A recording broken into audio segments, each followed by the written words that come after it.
रिश्ते इंसानों के हों या हैवानों के, जब टूट जाएं तो दिल खून के आंसू रोता है।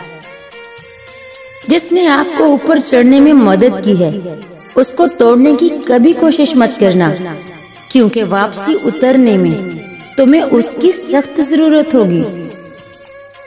मेरी खूबी पे रहते हैं यहाँ अहले जुबां खामोश, मेरी खूबी पर रहते हैं यहाँ अहले जुबां खामोश।